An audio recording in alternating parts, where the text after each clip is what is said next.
Hello বন্ধুরা, তোমরা সবাই কেমন আছো? আশা করি সবাই ভালো আছো।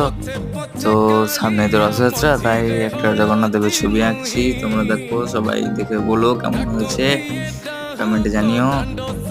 আর আগের বছর একটা এঁকেছিলাম, তোমরা দেখেছো হয়তো। আর দিয়েওছি ভিডিওটা, কদিন আগে দিয়েছি, আবার দিয়েছি ভিডিওটা। তো তোমার এটা শুধু জগন্নাথই আঁকছি একটা, আর এরপরে বেজে করবো সুভদ্রা, তারপরে বেজে করবো বলরাম। তো তোমরা যদি দেখো তাহলে ঠিকই বুঝতে পারবে সবটা। আর জগন্নাথ দেবের তো সাধারণত হাত আঙ্গুল নেই, তাই আমি আঙ্গুল করেছি, এটাতে অন্যরকম করেছি একটু।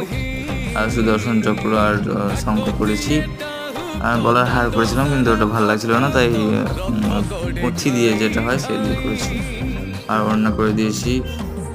তো ভিডিওটা তোমাদের কেমন লাগলো? আশা করি সবার ভালো লেগেছে। লাইক এবং শেয়ার করে দিও, সাবস্ক্রাইব করে দিও।